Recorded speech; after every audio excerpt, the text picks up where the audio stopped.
Welcome to the Let's Talk BS podcast. I'm Bryan. And I'm Sofia, and we're coming to you live from the 757, where we discuss real estate, culture, and current events. Good morning, Sophia. How you doing? Good morning, Bryan. How are you today? Doing great. I got a special guest with us today. We do. Yeah. Round of applause. Yeah. Clap a little bit. You know what I'm saying? Definitely. Got a good friend of mine, Lakeesha Branch. She's here today. Welcome. Thank you both for having me. Yeah. Thank you for coming, making the time out of your busy schedule. Thank you. Lakeesha, man, look, I'll tell you this, man. Out of every person I think I know, like professionally, that's like outside of like real estate, because that's most people I deal with is within the real estate world. Man, Lakeesha be working her ass off. Lakeesha be working. Like so. How many hours you work a week? Maybe about 65. Yeah, man. Goodness. Yeah, she built different, man. She built different. Oof. That's why I need no support sleeping. You give me 30 minutes. 2, I can fall asleep. Oh wow. Yeah, I remember me and Lakeesha, we had lunch like a couple weeks ago, and she was kind of going through her day and telling me like how, her day is. And I'm like, yo, that sounds crazy. Because I work hard too. I got a lot going on, but I'm like, man, it's crazy. Like, But yeah, definitely glad to have Lakeesha here today. Absolutely. She's in the HR field. And so she's going to come by and, just kind of chat, talk to us a little bit. Or she came by. She's here, right? Yeah, speaking in the past tense. Yeah. But she's here. She's going to share some information from that perspective for us. I know a lot of people out there are, wanting to know maybe some things that they can do to better position themselves when it comes to, employment or, just, what they currently are doing or what they can be doing to put them in better situations. So, Lakeesha got a lot of gems for us. So that's why we got her here today. Definitely. Yeah. So how's your week been? Yeah, my week's been good, man. It's been good. Let me think. Last weekend, what did I do? Cinco de Mayo was last weekend. Okay. So I had my son, he had his football game. They won. So that was cool. Yeah. Then after that, we didn't really, we actually went, I have a cousin who just graduated from ODU with her master's, master's in education. And so she had like a graduation party at the Grain in Norfolk, downtown. And so that was pretty cool because they had like a brunch because the graduation was Friday night. And then the brunch was at like 10, 11 o'clock. So after the game, we went straight over there. And I've never been to their brunch before. And that brunch was actually really dope. Was it packed? It was really packed. Okay. Yeah, because they had wine fest was right across the street. Did y'all have a reservation type of thing, or? Yeah, we had a reservation. Okay. Yeah. Her boy, it was funny. Her boyfriend, he reached out to me because they're not he's not from here. He's from Carolina. Okay. And long story short, my aunt, which is my cousin's mother, they're still trying to, cause like they're getting really serious. Like, he's potentially gonna we thought he was actually gonna propose at the graduation celebration. He didn't, but they're getting really serious. So he had reached out to me like, man, I'm trying to make an impression on, your cousin, man. Like, what do I need to do to, where do I need to go? Like, he was like kind of desperate, you know what I'm saying? And so he had reached out to a couple of places, and a lot of places were booked because it's, starting being graduation season right now. Mm-hmm. So a lot of places are already kind of reserved or whatever. So we was able to land on the Grain, and it worked out. I mean, it worked out a lot. She's a Delta. So she had like a lot of her line sisters there, and support, family. Nice. My uncle, which is her father, actually passed away last year.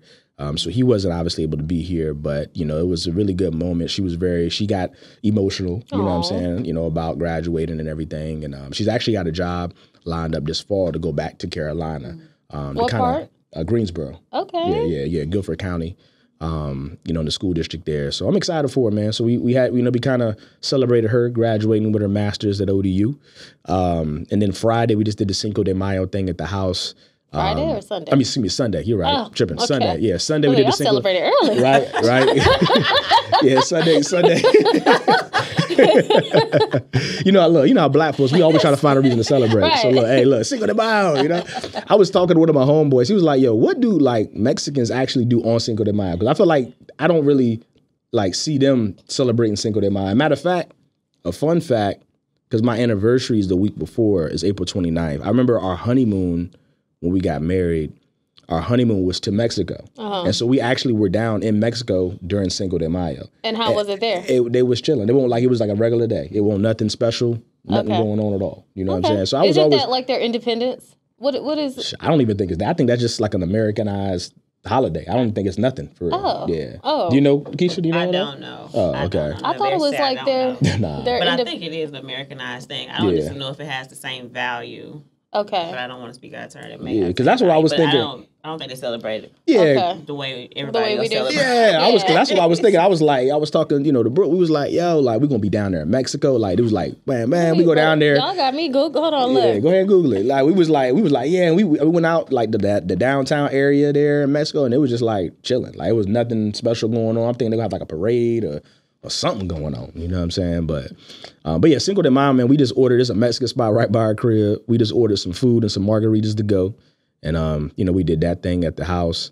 And then the week's been cool, man. I played golf. Okay, so Cinco de Mayo is celebrating Mexico's victory over the Second French Empire in the Battle of Puebla in 1862. So it was some type of battle. Okay. I was by the line. I just wasn't on it. Okay, I was hovering. Yeah. So, but yeah, this week I would say it's been pretty good too. Played golf with one of my buddies. The weather was pretty good this week. Fun fact. Hold on, wait. I'm over here. You in Mexico still, man? Cinco de Mayo is not even a national holiday in Mexico. That's what I was saying. I mean, you just said that they didn't celebrate. I didn't know like they didn't recognize it. Well, think about it. That's what I'm saying. Yeah, that's what I'm saying. Okay. That's my point. I'm like, because think about it. Like, if somebody that wasn't from America came on a American national holiday, they would be able to know that it's a holiday. Like, they would see the celebration, they would see something about it. Okay. That's what I'm saying. I was in Mexico during Cinco de Mayo, and it was nothing. Like, it was nothing going on. It was like a regular, because we had been there for like a week. It was nothing going on that day. Yeah, but yeah, this week, like I said, play golf with one of my buddies, and I beat him, which was cool. And this work, man, it's been grinding. That's pretty much it. What about you, Sophia? What you been up to? So, let me think. I feel like I did something on Friday, but I don't remember right now. But on Saturday, football game, and then my son, he actually got hurt and fell.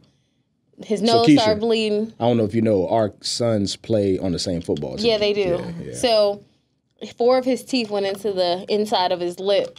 And so he was there, he was crying. And then, we patched him up, and then he actually went back out on the field and played. Yeah. And it was shocking because, let me tell you, this boy, in football, he's kind of like, he got a love-hate relationship with football. He likes playing it with us at home, but he don't like playing with them kids. Yeah, it's different. I've seen the podcast, so like the work the effort that you all are doing at home is like showcasing through, showing through. Okay. Yeah, it's tough, man. It's tough. It's tough. Yeah, I mean, my son is. I mean, he loves football, so he likes it. He's a little bit different than your son when it comes to that regard, but it's different. Like, their eyes are wide open though. Like, when it's like you said, when you play with them at home versus like actually being out there on the field. Yeah, it's like, oh man, like, this real. Like, it's like it hit different. It's a little bit different. I think Carter's a little bit because he's the smallest on the team, and I think he's probably one of the youngest out of the 5 to 7 age group range. And so he's a little intimidated because everybody's bigger than he is. But I told him, I was like, you're not going to be small forever. Right. I told him one day you're going to be a grandpa. He looked at me like, what? He was like, nah, trying to be nobody's grandpa. And then on Sunday, we went to the Shack to go and celebrate Cinco de Mayo. So we bought like... it was a taco tasting or something. It was Taco Fest. Taco Fest. Yeah. So you go, you buy tickets, and then you could try all the different vendors and food trucks who sold tacos. So that was How was cool. that? I heard a lot of people talking about that. Was that dope? It was a lot of people there. Like, when I left, I swear the line was from, I think the Shack is on 7th. Mm-hmm. I think the line was all the way like between 8th and 9th. Are you serious? Like, it was long. So how many food trucks? They're in line for like this one food truck? So you know how the Shack is set up. So you got the building portion of it. Have you ever been to the Shack? No. Yeah, it's not. Okay, so it's like an outdoor, indoor type of atmosphere. And so on one side there is an actual building, and then in the middle there's like a tiki hut type of thing. And then when you go to the back, there's grass. And then behind that, there's even more concrete. And they had like a little mini concert back there. And then the food trucks kind of wrapped around. And then they were also in kind of like little spots around the inside of the place. But it was decent. I mean, people had, every time there's some type of festival, people put their spin on stuff. I had a taco that was like a Korean style taco, and I was like, how? Like, how is this? I want to see what this is like. How do we eat a Korean style taco? Yeah. And it was not great. It was horrible. Yeah. But then you had, I went to a taco truck that sold birria. They didn't have any birria. So she told me that someone spilled all the liquid, and so all their tacos were dry. Yeah, it was different. Yeah, I seen a lot of people on social media talking about. I got a couple of group chats I'm in with some of the fellas, and some of them talk about they were going out there. I know it was supposed to rain on Sunday, so they were like kind of iffy, and some of them had went to Wine Fest, and I guess they had drank too much at Wine Fest, so they were like, man, I'm just gonna. Went to Wine Fest. Yeah, they were like, man, I ain't gonna make it, So, but yeah, that's what's up. I heard a lot of people was going, so that's dope. That's dope. Do you live on this side? No, I live in North Suffolk. Oh, okay. You out there? Yeah, she out in the boonies. On the boonies. Not too much. Well, not too bad. Not too bad. Yeah, North Suffolk isn't too bad. That's true. When you say North, is like, I don't know Suffolk that well. Where is North Suffolk? I like the Harborview area. Oh, okay. So like closer to Chesapeake. Yeah, like Western Branch. Like, you know what Western Branch is? Oh, okay. Yeah, so like literally, right after Western Branch has become Suffolk. So yeah, she's like in that North Suffolk area over there. That's considered North Suffolk. Okay. Yeah. All right. Yeah. Well, how was your week? I'm trying to figure. Oh, my best friend came. She came, flew up from Atlanta over the weekend. We're best friends. We met each other when we were 4. Our daughters are now 5, so they're actually 3 months apart. Oh, sweet. She and I are 3 months apart. Did y'all plan that? No, we did not. It was crazy, honestly, but we surprised them by her coming up here, and so we hung out the entire weekend. Both of my daughters play soccer, so my 5-year-old plays soccer on Saturday. Then we have friends that support us a lot, so we also stayed and watched their son's game as well. Let me think. We went to brunch afterwards, and then on Sunday, I seen the brunch footage on Instagram. We celebrated Cinco de Mayo. I seen the brunch footage on Instagram. She had a good time. I said, shoot, I'm trying to go get some brunch. We went to Warrior Bistro. This is my first time going to it in Norfolk. Okay. I heard about the spot before. Yeah. We made reservations and had some friends, and also we're moms, so we kind of like paid my oldest daughter to watch the girls, and we went out. We went outside. Out and about. How old is your oldest? 13. Okay, okay. My oldest is 15. Okay. Yep, and I got an 8-year-old and a 5-year-old. Oh, I love that. The 5-year-old is the one who played football. Okay. Do the other 2 play sports? Yeah, my oldest play volleyball. Okay.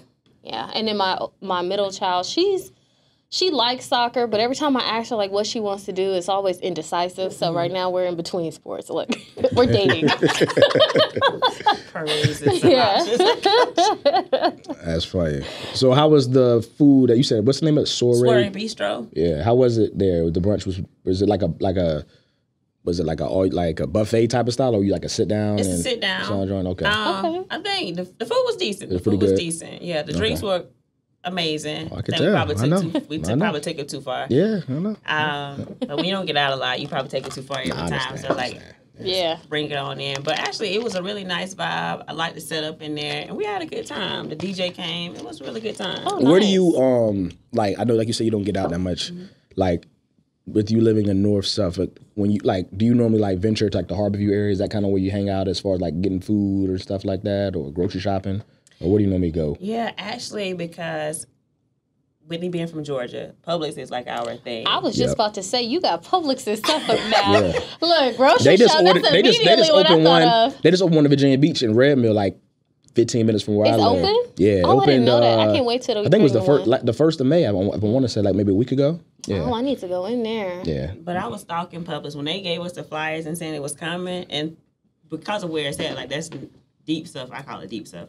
I drive 20 minutes to go grocery shopping at that Publix. Man. Hey, sure. On I drive longer that's than what that. I reserved to go to Publix on that day. Mm-hmm. And hanging out wise, we go the first watch, but we really don't typically venture too far out of Suffolk. Yeah. Okay. North Suffolk specifically. And then if I want to hang out with friends or something of that nature, we typically are on Granby. Norfolk. Yeah, okay. That makes sense. I rarely go to the beach. Yeah, that makes sense. I hadn't been to Granby like that either. Yeah, I mean, I actually go to the beach probably more often than Granby. But when we went to the, like I said, my cousin's graduation party, And then actually, I failed to mention on Sunday or Saturday, we also went to a fish fry. So my kids' school that they're getting ready to go to had like a welcoming fish fry from like 4 to 6 that evening. So when we left, Brooke and I, when we were coming back, it was in downtown. It was in the Ghent areas where the school is. So we were coming back through Granby, and I think Wine Fest had just ended. Man, it was so many people out there, man. It was you couldn't even drive. Like, I mean, it was crazy. I hadn't been out there like in a while and seen like that amount of people, you know, walking around and hanging out or whatever. And it seems like it's totally different as far as like I remember when I used to be out in Granby pretty frequently, like just like the restaurants and all that. Like I feel like all that stuff looks different. Like everything looks different from what I remember just like maybe 5-6 years ago. So yeah. But let's get into our guest today. Lakeesha, me and her go back. I remember I met Lakeesha. Shoot, how long ago was that? Like, what, 12 years ago? 12 years ago? Maybe like 9. 9? Okay, yeah. Shoot. I'm getting old, man. My bad. It all runs together. Yeah. I remember I met you. Look, you got to equate it to where you were working. Yeah. Where were you working? Where was I working? It was either Bank of America or Wells Fargo. It was one of the banks. Okay. I can't remember which one. But I think it was Bank of America at the time, if I'm not mistaken. Okay. Because I met you at the Dollar Tree event, right? Yep. So I remember my buddy Kevin, his wife worked at Dollar Tree. And I remember it was funny, man. He was like, yo, Bryan, he was like, you know, I'm married. He was like, but there's a lot of good looking women at Dollar Tree. Because I guess like he would go to his wife to their events. I hope they're not still married. Yeah, they're still married. Oh. Yeah, they're still married. Yeah. No, I mean, he was just business out there like that. No, he was just saying, listen, look, y'all act like you can't acknowledge somebody's a good looking person, right? He was trying to help out his he was like, I was single. He was like, yo, okay. B. He was like, yo, B. He was like, you should come with me and my wife to like their family day or something. I think it was called. And he was like, you know, you might meet somebody. You know what I'm saying? Okay. Yeah. That sounds better. Yeah, that's why you didn't let me finish. You let me finish. So I go there and I'm just hanging out. And then I think she was cool, I guess, with you or with some friends, something like that. I can't remember exactly the dynamic of you all. But that's when I met Lakeesha. I think we started talking about real estate like right off the bat. Okay. And and that's when, you know, we met. So yeah. Nice. Yeah. But yeah, Lakeesha, she's like I said, she works hard, man. She's the global talent. What is it? Global talent? Global head of talent. Global head of talent for Wayfair. I know I spent a lot of money ordering stuff on Wayfair. I was just looking so I'm probably paying at least a little bit of your salary. Just a little bit of your salary. I got French doors in my house that I ordered from Wayfair. Oh, yeah. We love it. Yeah. So, but yeah, we wanted her to come by today and just kind of talk about, you know, pretty much a lot of things, all HR. So, Sophia, you had a couple of questions you want to maybe ask her? Okay. Yeah, I'll definitely get started. So, give us a description on like how you got to where you are now. Like what was it like? I would say I kind of started off actually in like procurement way back when. At that point in time, I graduated, set in the state. I graduated early from my undergrad. At that time, Where'd you graduate from? Albany State University. Okay. Shout out. You got to shout out. You got alma mater. You got to shout out the alma mater. But I graduated right in the middle of like the recession, so in 2008. And what I planned to do at that point in time was I was going to like master in real estate at Georgia State University as soon as I graduated. But then like the recession hit, and I was like, I don't necessarily know if real estate is going to be bumping with all of the stuff that was going on. So I just kind of got a job, took 6 months, my aunt put me on to this job in procurement at Purdue Farms. I then got in my master's program. And the thing with my master's program from human resources is my mom, I always say this to her, my mom is like the best employee, the hardest working employee. But is she going to always follow the rules? Absolutely not. And I think she looks at because I work so hard, I have so much tenure that I probably don't have, the rules don't necessarily apply to me. And so she went through a situation at work where I felt like at that point in time, because you take an HR course in the business department, I just don't necessarily know if it made sense of how they handled her situation. So actually, I finished my master's. The head engineer that I kind of I supported his area. He knew that the lady in human resources was going to work for Target. And so he put in a good word for me without even me knowing and saying, you all should talk to her. I know she's finished her master's. And that's kind of what tipped me into getting into human resources. We're active duty military, so we got a PCS change here to 2013. We came here. I started working for Haynes Furniture Company, the dump off of Virginia Beach. I remember that. Yep. for a year as I actually got into HR as a recruiter, then went to an HRBP role. About a year after working for Hanes, right when I first started working for Hanes, Dollar Tree called me, but I was like, I just got here. I want to give it a year. And then after I gave it a year, I was like, well, let me reach back out to the people that reached out to me from Dollar Tree. Mm-hmm. Yeah. And I went in through recruiting there, got my professional and HR certification maybe a year later, and then I also went back to school for my MBA. Transitioned over into the employee relations field in human resources at Dollar Tree and was there for them for like 7 years. During that time frame, it was probably like every 2 years I was getting promoted. Oh, nice. So I got promoted to director around 2019 there. So I was heading up the Center of Excellence, like their employee relations function for the entire organization. And locally here, I think, because this Dollar Tree is like the headquarters it's too, right? Yeah, for Dollar it's Tree. the headquarters. Yeah.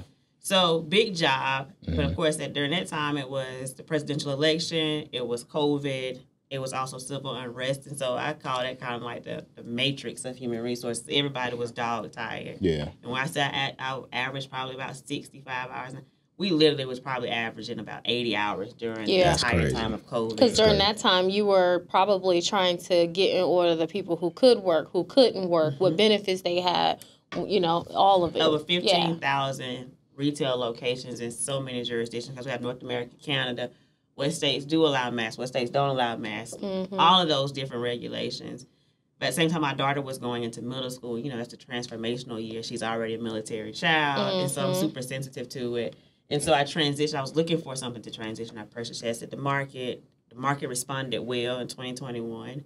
And I had an interview with Wayfair and a couple of other tech companies, and they extended offers. And Wayfair had just like really the best employee experience when it came to recruiting. I actually had an offer on the table from another company, and they called me while I was on spring break with my daughter, and I said, listen, I have an offer that I need to consider. If I go through the interview process, it has to happen quickly. And they probably put me in the interview. I did 10 interviews in 2 days. 10 interviews? Yes. Wow. Oh, my goodness. These are virtual interviews, I'm thinking. Virtual interviews. Okay. Yeah. Virtual interviews. That's still a lot. Good job. It is. Yeah. It is. I would feel like after I understand. Third one, you're pretty much repeating. Yeah, you gonna know. Telling everybody that same story. Like you try to convince them, like I got to go on 10 dates to find out, like, you like me or not? Like, what's up? Literally, I was thinking in my head, if they don't offer me a job, they better at least give me a gift card or something. I feel like I'm putting in work. Yeah, man. But the recruiter actually called me at like 8:30 that night to extend an offer. And so just that level of rigor, that level of follow-up to say, hey, I see something in a candidate, we want to bring you back. And I actually interviewed for one role. They came back to me and said, we would like to offer this other role to you that would not require you to move. You can remain remote. And I was just like, this is it. Yeah. This is the magic. And I've been with them almost 3 years this month. Okay. So how do you like working remote? I love it. Okay. I love it. I Some travel people probably don't. Like every That's why I 3 asked. weeks. Yeah. Because when you was at Dollar Tree, you didn't work remote? You went in every day, right? I went in every day, Okay. but with the role that I was in, because I dealt with all escalations employee related, like if they were super sensitive in nature or depending upon what level was implicated in the investigation, I would travel. So I always say like wherever something has messed up significantly is where I was going. They would send you out there too. So I was often in California. Got you. California? Yeah. Cali where the problems at, man. That's where the problems are. No, but wild. I asked that because I know like I have conversations with different people and I always talk about remote work. And me, I love working remote. If I could stay in my house and work, I don't have to get dressed. I don't have to think about. The only time I have to like really get myself together is like if I'm getting on camera type of thing. I love that. But there's some people, like I have a cousin where she feels isolated. She feels like she needs to get out. And she would prefer to go into the office a few days a week. But then she also likes the option of being hybrid and working at home some days. But then you got some people who are like, nah, working from home, I'm completely distracted. Like, I'm not going to be on my computer. I'm not going to be disciplined to actually do the work. I'm going to be over here cooking, cleaning, doing everything all but the chores that, work. You're supposed to do. So that's why I asked that question, because I know that everybody has a different opinion about it. I actually like it. I think it has probably over the last 3 years probably turned me into a hermit crab. Yeah. But a lot of people, pandemic turned a lot of people into hermit crabs, I would say, too. I like the flexibility of it. I also like the same thing that you just named out. I don't have to get dressed in the morning. And I'm cutting my camera on, of course, I can have sweats on as long as my top and stuff like that. That's what I was going to ask you. Sweats. So look, I feel like you know how you can like say a person's like, you could tell a person by certain things they do, right? So like, I'm gonna ask both of y'all this question. So if y'all like, work from, because we pretty much work remotely as well, Sophia, right? We do. Yeah. So like, if you're not on camera, right? Let's say you have, that day for whatever reason your meetings, you're not on camera. Like, are you like dressing, like putting clothes on, or are you just like wearing like just sweats or whatever, you just lounging in like? Wait, huh? I guess my question is, like you just said, right? Yeah. When you're working remotely, if you're working from home, if you're not on camera, so if you're not in the need to be in front of a camera, are you dressing or putting clothes on? Not like putting clothes on to like go out, but just like, putting on something a little bit more presentable, or you just kind of chilling like sweats and. I'll let you go first. So we really have a on-camera culture. So gotcha. Even though I'm remote, I'm on camera probably 8 hours out of the day. Oh, wow. In meetings. Wow, okay. Every day, like I don't wear makeup every day. And so anytime I go in the office, I always have to struggle with this. Oh my God, you look so different. I didn't even recognize that was you. I'm like, yeah, I'm not going to waste makeup sitting at home. Makeup expensive. It is. But yes, because we have an in-office, like we have an on-camera culture at Wayfair, I still have to go through the motions of looking decent when you get on camera. Understood. Okay. What about you, Sophia? So for me, I'm not going to be in pajamas per se. Yeah. So I do get up. I do put on maybe some sweats and a T-shirt. I won't have on like the attire that I wear to sleep, because usually in the morning I'm getting up, putting my kids on the bus. I don't wear pajamas to the bus stop. Yeah. I put on, some type of casual lounge wear. Gotcha. And then if I have a meeting, I'll wear that if I'm not on camera. If I'm getting on camera, I'm quick to throw on something that maybe a company gave me, like a polo, or I am quick to do that. You take it the easy way out. Yeah, I got you. Yeah, so because you can't see anything below, That's facts. so it's like, hey, it is what it is sometimes. That's a fact. That's funny. Yeah, so you asked the next question. Yeah. So when it comes to, I know you mentioned travel, right? So how does that dynamic work? Because I know your husband is military, right? My father was military, so I remember my dad, he was going a lot. That was one of the reasons that got me to Virginia when I was like 7 years old was, he got stationed here. And so with your demanding job, you have obviously 2 daughters that you're very active in. You mentioned, soccer practice, soccer games and stuff on the weekends. How does that dynamic work? How are you able to go to bar? Like, how are you able to time stuff up? Or like, what exactly does that look like when it comes to the balance of being somebody that's in leadership, like you are, having to travel frequently, and then having your daughters, having your husband who can potentially, because he's Navy, right? He can go out to sea for months at a time. Like, how does that work? So I always feel like I've been super fortunate and blessed in that regard, because I've traveled probably the last 10 years of my career. And so when he is on deployment at Dollar Tree, one of the things I always appreciate about them, they would work with me in regards to, by the time I had a team, if something was happening, my team could go. Okay. Like, my team could go and report back. If it was something sensitive in nature, I would go, and typically I'm really funny about my kids. Yeah. So we would fly somebody home, fly somebody here, a family member, my best friend, somebody I trust with my kids to be overnight. Yeah. And if it's something that's super sensitive that they need me and they're not able to give me enough notice, at one point in time they actually even offered, like, hey, I know we're asking you outside of it, like, we'll actually pay for your parents to come here. And so I appreciated that, because I had never even imagined that would be an extension ever. Yeah. And then at Wayfair, because my husband's been on shore duty, but about to go back to ship, we rotate kind of. I look at his schedule. We have a calendar about what my travel is, what his travel is, and we try to like alternate when we're going to be here. Yeah. If it comes down to both of us are going to go, we do the same thing. We kind of fly a family member in to watch our kids. Yeah, that's cool, man. Yeah. It's tough. Yeah, I mean, my husband's active duty too. Thank you for your service and his service. Yeah, you too. So it's definitely tough, because right now he, and I don't really talk about it on the podcast that much because of safety issues, but whenever he is gone, is having to balance everything. Yeah. You are the only person. You have to work. You have to do dinner. You have to go to practice. You have to be there for them during their, personal times, So it's definitely, we are not built. We built different. We built different. I commend you. My 5-year-old, my husband was on deployment when she came, and I can recall I went into work that day. But I was going in, we were talking about my coverage plan because I wasn't supposed to deliver her until the following Tuesday. Oh, so you broke out in labor like while you was at work? I was like contracting, but I was actually thinking like, oh, these Braxton Hicks. Yeah. But I can recall right now on my cubicle, I still have a picture of it where I was writing like times on my cubicle of like, oh, I feel a kick here because I had a doctor's appointment that day. Okay. And I remember my vice president said, "You're not coming back." I was like, "Yes, I am. I'll be back. We got to go over the coverage plan tomorrow." And literally that night, you had the baby. I had the baby, and so you're calling Red Cross. You're trying to let them know to give a message to him that hey, but I also had my daughter who was at the time 7, and I was going into the room having contractions, but I didn't want to scare her at the same time, so I called my friend here. I was like, "Hey, can you come get her and take me to the hospital?" And literally 4 hours later, Aubrey got here. That's crazy. And so my husband calls.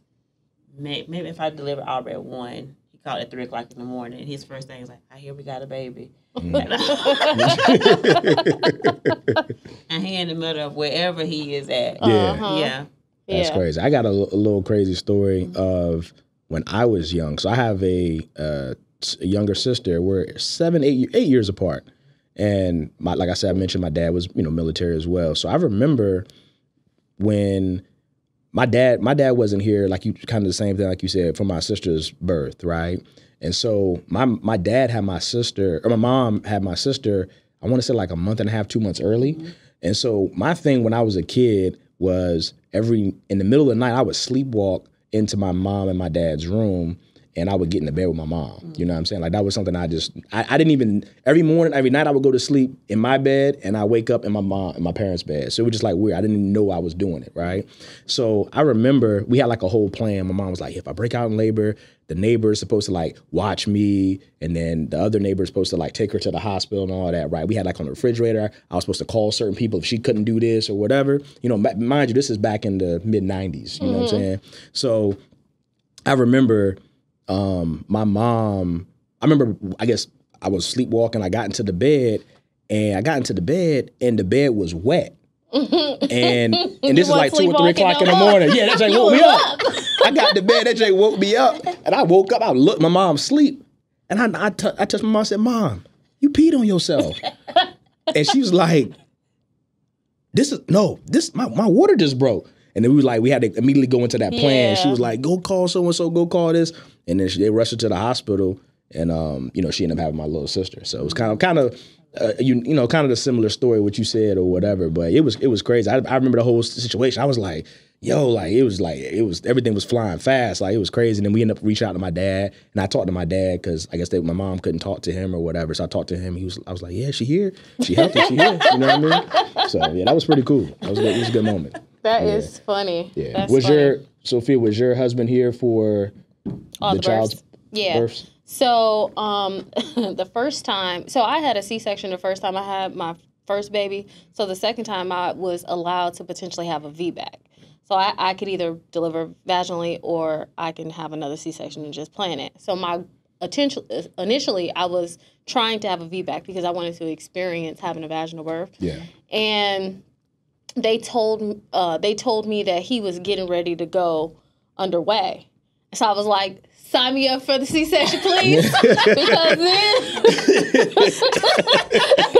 Because then he didn't have to go. Oh, and for real? Like, so that's how it works? Yeah, well, yeah, because he would have been able to get off. Because in the eye of the Navy, it's like, well, the baby ain't here yet, so you can come out with us, Gotcha. But if I was able to give birth before they had to go out, I mean, everybody's replaceable. That's one thing about the Navy. I mean, and even in the civilian world, like if something happens to you, you will be replaced. Yeah, 100%. And so he didn't go out. I had the baby, and he went on leave. And at the time, I want to say that was right when they started giving men maternity leave, so he was able to get maternity leave as well. Word. Okay. Yeah, that's what's up. Yeah, that was the first time, and the second time, he was on shore duty. So I mean, he was getting off at 10 a.m. Oh, okay, so he really was going in at 7, getting off at 10. Yeah, that's crazy. So, I remember my dad used to do the same thing. Like he would literally go to work dumb early, and then like you said, he'll be home at like 10. Home at breakfast. Yeah, I'm like, what? Yeah. Like,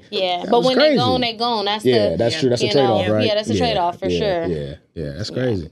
The military life built differently, man. It's short, yes. It's not for the weak. I could never. That was something that I guess because I saw my dad, do that, which I mean, it helped and provided everything for me and my mom and my sister and even other family members. But I just wasn't built to be like out deployed and just kind of being at the mercy of that type of situation. Like I was like, look, I know a lot of people that going into the military really was like a great benefit, all the benefits that comes with it. Like even now I'm looking at like, with us being a mortgage and real estate, I'm like, dang, I wish I had VA eligibility. Right. You know what I'm saying? I wish I could buy, use a VA loan. I ain't gonna lie. I wish I could go to TRICARE as an adult. You know what I'm saying? Like, that's what I wish I had. Yeah, I wish I had like disability. Yeah, I'm like, look, shoot. Yeah, I wish I had all of that. So I would have probably, if I had known what I know now, I would have probably went into like the reserves or something like that when I was like younger. You know what I mean? So I can like get those benefits, go out once a month, you know what I'm saying? Kind of do it that way. Or even just like go active duty, for 4 years when I was younger, maybe right out of college or whatever. Before you start having kids. Yeah, before I start having kids, stuff like that. And, really have a plan behind it, that type of thing. But yeah, that military life different, man. I hear all these stories and just living it. I couldn't, I was like, man, it's crazy. It's crazy. All right, so I got a good question for you. So what advice would you give to our listeners when it comes to transitioning careers? So if you have a person that's in one career and they've built a certain skill set with that career, but now they want to just switch gears and move on to something new.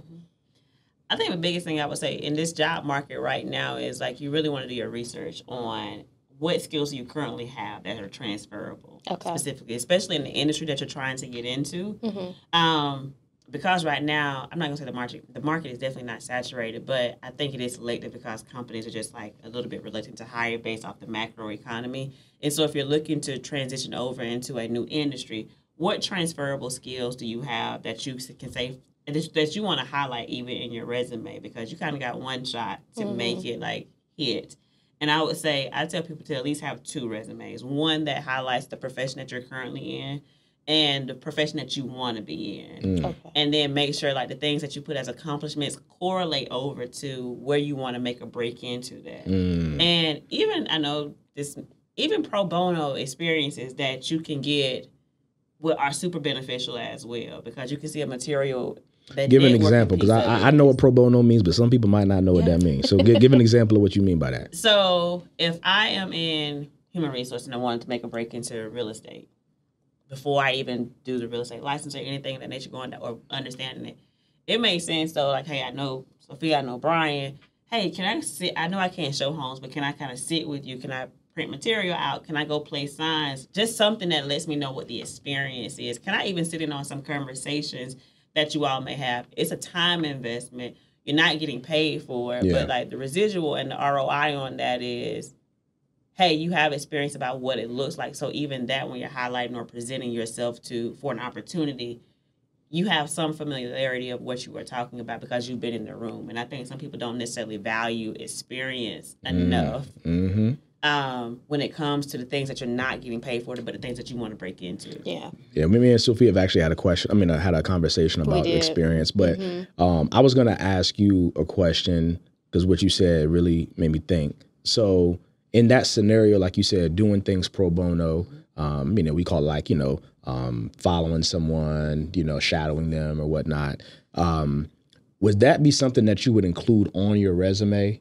Like you said, in that situation that Sophia mentioned where you're transferring fields, it's not like necessarily a job that you work. So typically most people think your resume needs to be packed with, your actual employers or employments that you did. But if you're, doing what you said, shadowing somebody maybe for a couple of months or however long it is to gain that experience to be able to transfer into that field, is that something that you would actually add to your resume? Yep, I would put it in an additional experience perspective. Because I like the things that people are going to call, I know people don't believe that people are calling references at this point in time, but I think they're doing reference checks in just a different, probably cloak and dagger way. And so because most industries, the connections are much smaller than what you think, at least being able to reach out to people and say, understanding kind of what role did they play. Gotcha. Specifically. And I think the other thing about when you're transitioning into something, typically people are transitioning roles or career paths because they have a passion for something that is different.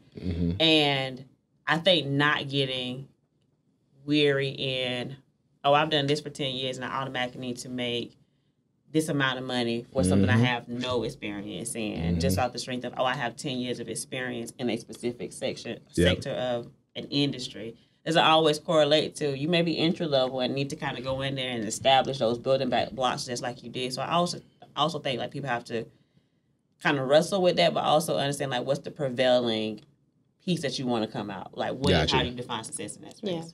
Gotcha. Yeah. All right, so I had a question again.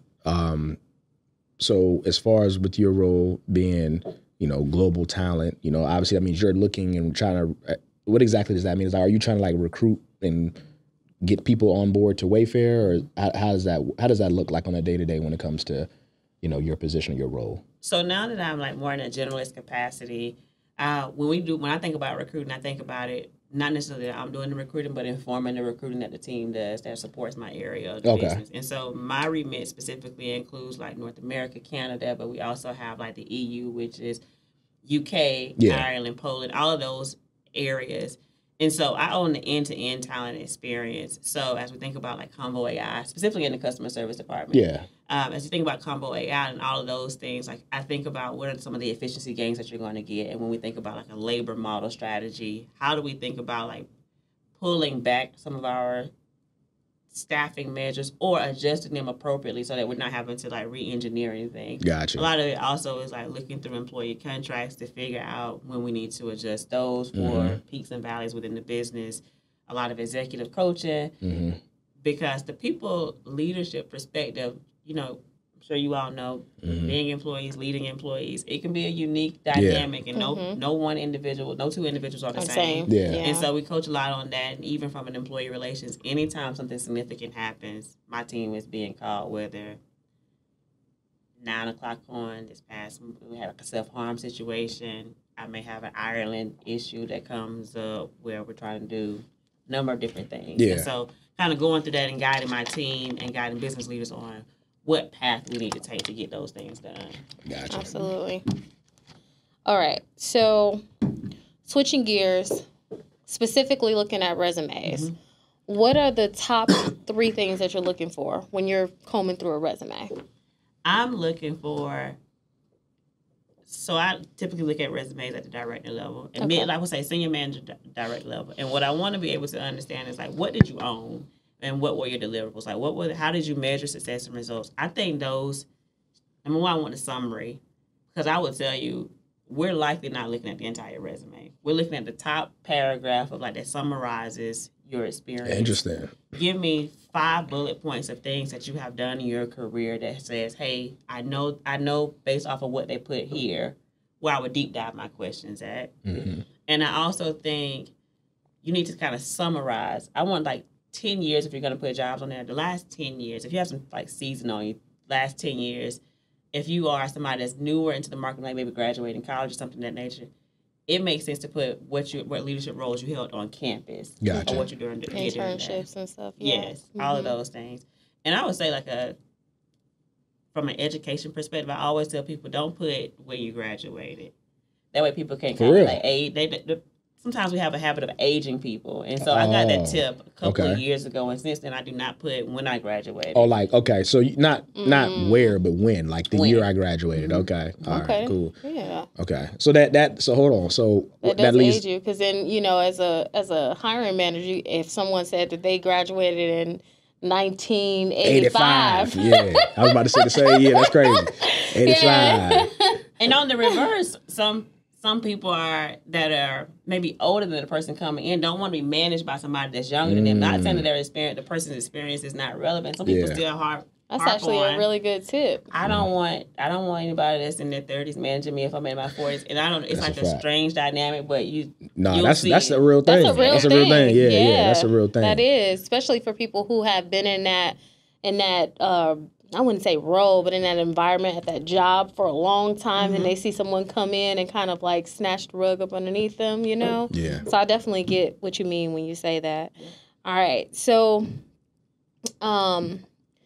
when you're in process of interviewing people, right, we always know that there's these questions. They're specific. I mean, I think that when I was getting interviewed in my younger years, I think in every interview they ask these same questions, right? So what are your weaknesses is one of them. How do you, what advice would you give to the listeners about how to answer that question correctly? I think to answer that correctly, you truly want to base it off of a skill that's still desirable. So I say, like, hey, it may be something that you're working on, but sometimes in the interview process, I've heard people say, I'm struggling with my credit. And you're like, well, that's not relevant to the job itself. And these are like real examples. And you're like, okay, that's not relevant to the job, but give me, something else. Or, I struggle getting up or coming to work on time. And you're like, you don't want to give anything. They be saying stuff like that. A negative impact on you getting hired. I say structure something that even though you're working on it, it's still something that would be beneficial to a job. So I would say, like, hey, I'm a passionate individual. Sometimes delegation is something that I struggle with specifically. Like, I can get really passionate about the work that I own. And where you see, like, and you want to work on that because to continue to grow in your career, continue to get senior level roles, you need to be able to delegate. But it's also not something that would be a non-negotiable for somebody deciding to bring you on. Correct. I was like, be thoughtful and also prepare for that, because I do think there's like certain topical answers that people say. And you're like, hey, try to like dig into this. Because I think the way you answer that question, like you said, that as again, I mean, you probably answer this better than me, but just knowing that and understanding in your response there, like the way a person answers that question, that can lend to show if they are prepared for the interview, right? So they answer the question, even though it's a very basic answer, but it's the answer that you would want them to say, that they were prepared for that type of question. So you understand that person, at least prepares for the job at hand. You know what I mean? And so that's something that's a skill that, you would want to see in someone that you're looking to potentially hire.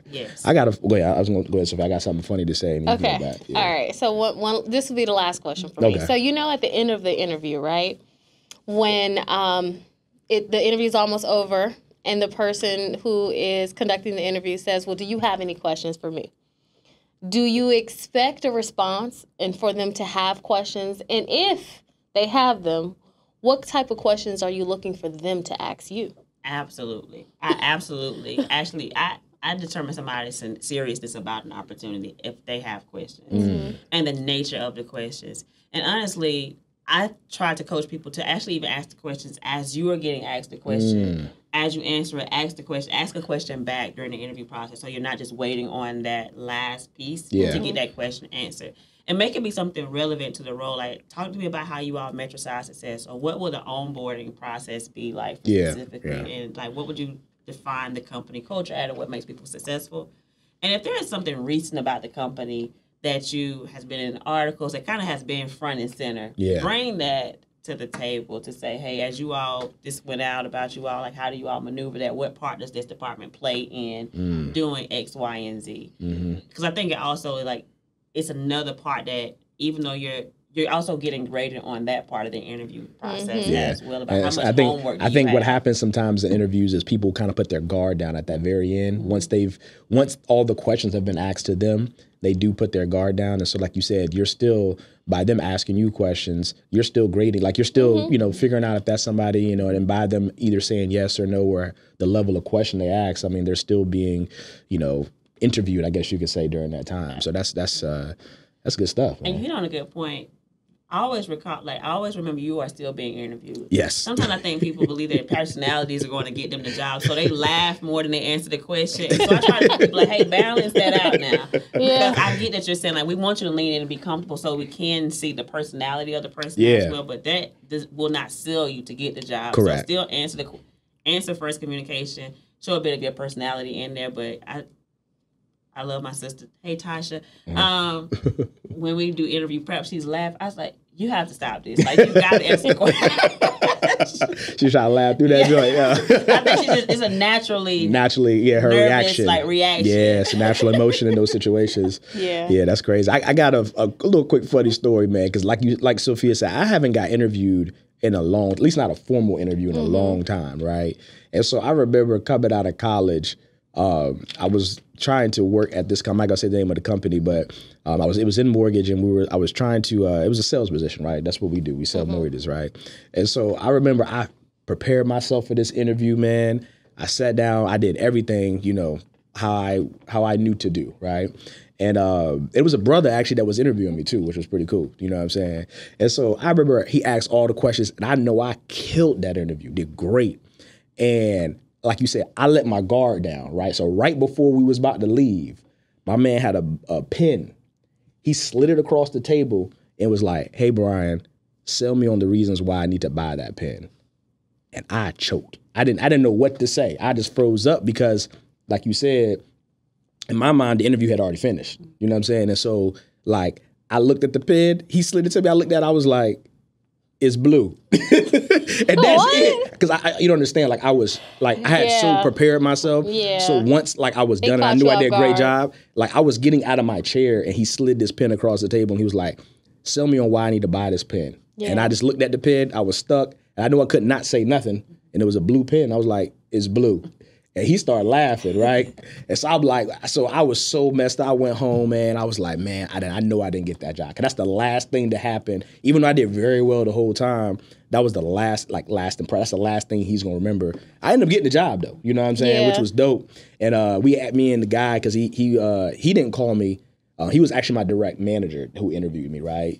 And so, like, once I actually got hired on, like, I had a conversation with him about that. He was like, "Nah, man, he was like, you had already got the job up until that point, man." He was like, I tried to just, throw something at you to see how you would handle it, or whatever. But, just kind of piggybacking off of what you said. Mm-hmm. So yeah, I don't think that I would have been nervous too in that particular circumstance because one, for me, in order for me to sell something, I have to believe in it. Yep. Yeah. So you tell me to sell a pen, I'm gonna look at you like I'm too literal for that. Yeah. Like I would. Yeah, and I was like 20. I was like 22, 23 at the time. So I was like, literally, like, I was stuck. Like, I was so prepared, and I was like, yeah, man, I was about to turn around, call my mom, like, I'm about to get this job. He was like, "Sell me this pen." I'm like, I was like, my brain was just like, was going crazy. So yeah. And interviews are getting like trickier. So I always say prepare for like the things that are not in the normal course state. Yeah. I don't even think there's a set of questions out there like which I think the normal set of questions are like they're now no longer. They're not because they're not normal anymore. It's good that they're changing it up because I swear you can literally Google. Like, that's what I did when you guys went. I was like, what are those questions that I was talking You can Google them, right? Yeah. And then you can see other people's responses and kind of pick from them and figure out how you would like to respond, Yeah. But I do know that sometimes actually doing that type of research also helps because it gets you prepared. It gets you thinking like you haven't been thinking in the last few years, especially if you're actively working a job. Because unfortunately, every job is going to be different than how it's presented on paper. Yeah. 1,000%. Yeah. 1,000%. And I think you should gain access to, like, look at questions, look at, I say Fishbowl, look at Glassdoor, look at Reddit. Mm-hmm. All of those are resources that people are verified to have worked at these companies. So look at those experiences and even base some of your questions off of those, like, things that you're seeing in those chat that people are saying about the company. They're talking about their experiences as well. Absolutely. Gotcha. Yeah. That's good stuff, man. Hey, look. You dropped some gems today, man. Yeah. Shoot, I got a job. I just want to go out and try to find another job just so I feel like I'm better prepared now. You know what I'm saying? Jeez. But with that, I do want to be able to like put this in there. LinkedIn is your best friend at this point in time. You have access to even outside of just the job postings. You see a job, you want to apply to it, but also do a search on LinkedIn and see who the recruiter is for that company. Send them a message. And I typically would craft a message, couple of sentences, highlight a couple of things, and send that message. If you hear back, you hear back. If you don't, you don't. Yeah. But the companies that I wanted to get to when I did purchase tests, I used that approach. Did not even know the recruiter, had not met them before, introduced myself through their LinkedIn messaging. And that's literally how I got back for. Oh, wow. So how do you, now fraud is just so high, right? And I've even experienced this in the past 6 months or so where a recruiter reached out to me and it ended up being fraud and it wasn't even a real person. And good thing I have that corporate mindset. So I definitely went to LinkedIn to see, if this person exists, who was it linked to. I started asking like them questions that I knew that they couldn't answer, but not everybody is really connected on LinkedIn. Not everybody is wise in that perspective. So how do you get over these different obstacles? I think that's the biggest thing. I think you have to really actually think about what's coming through on your inbox. If it looks too good to be true, it looks kind of like soliciting, almost has that body. I think the best thing you can do is, even if you don't have LinkedIn, do a Google search of the person. It will pull up. If they have a LinkedIn, it'll pull up the LinkedIn profile. It'll pull up if they're a recruiter for this organization or not, because the organizations also scrub LinkedIn to say, like, no, this person does not work for us as well. So you just want to make sure. And for some reason, like, I am terrified of being scammed. And so I always Google if there are scams going around in this same sense. So I always say do your homework, especially like if it's sales. I've seen a lot of that happen in like sales environment, customer service environments, call center environments, to make sure that you are doing your due diligence, especially if you're not going through a recruiting process. Don't just give your Social Security, because we're not asking for anybody's Social Security number on the application. Nobody's doing that. Correct. So I just want to make sure like people are doing that, like you've actually had a conversation and verified, did the homework on that. We got a lot of that in our in real estate and mortgage. What we do, I mean, we have a lot of that. Like when somebody closes on a home, you'll get, because it's public information, it gets recorded down at the courthouse. Like they'll get like mailers saying, "Hey, you forgot to do this. Send us $85 for this deed. So we can record it correctly." And you got people that are preying on those people, and they that's just like schemes and scams that they got going on, man, which is crazy. But I mean, that's just it's funny because my husband had a family member who almost had rent fraud. So they had went out. Somebody allowed them to go in the house and look at the home. They were getting ready to put a deposit, but then the person kind of like started getting kind of funny with the communication. So I was like, well, who is the person that you're speaking with? And then I went and looked up the house. When I looked up the house, it was a business name. So then I went and looked up the business and see who owned it. And come to find out, the whole thing was a scam. And it was someone they knew that the house was vacant. And they were acting or pretending to be the owner. To like they were going to rent out. And they were going to get and they just the kept deposit. Having people deposits and then never never renting out. Yes. Dang, that is wild. That is wild. Yeah. That is so wild. Fraud can come in any manner. You just have to be careful. You really do. Yeah, that's tough. Yeah. That's tough. And real quick before we wrap up, I just wanted to have you talk or just mention, I know you mentioned earlier, you said that you actually went to school initially for real estate, right? So I know there's a level of, liking or love for real estate. I know I've helped Lakeesha purchase, the house that they currently live in now. Like what about real estate is something that you like and things that you maybe want in the future want to kind of dive in when it comes to real estate? I think I like, number one, I love the aesthetic of homes. Even right now, if it's an open house, I'm going to it. And I've been that way since I have literally been that way probably since I was 19. In college, coming back from home, like if I was coming home, if I see an open house, my best friends right now hate me. Like, why do you keep signing up for all of these places? You know you're not buying a house or you're not in the market about it. I was like, I just like looking at them. Yeah, real quick, I'm like that too. Like, it's funny. Like, I'll go, like, anytime, like, I go out of town, go somewhere, I'm always looking for an open house in that area so I can check out, like, the real estate. Like, I mean, literally, it could be, anywhere. Like, country, domestic, not, whatever. But yeah, go ahead. I'm sorry. Go ahead. And so doing that, and then also, like, I interned for 2 women when I was in undergrad that did real estate specifically. And I actually, like, just the process of giving somebody something that I know I'm really particular about what people lay their heads at when it comes to my investment properties. Like, I don't want to be a slumlord. And I also realize, like, depending on, like, the threshold of the income, everybody should have a safe space for their kids to come home to, something that's decent, something that works, and things of that nature. And so I think it has now kind of flipped over into, while I love the aesthetic piece of it from one perspective, I also love being able to say, hey, this is a safe place that I'm providing to families. And I typically get most excited when kids come in and see, like, what room they're picking out the room after we qualify their family, and you hear some of these stories. And if I could have 100 of them, it would be great. But it's also like a means. Corporate is it's a grind. It's corporate America is somebody I heard this podcast before, named like they akin corporate America to kind of like prison when you think about like who's the head honcho and who controls the prison. I was like, that's a very interesting analogy.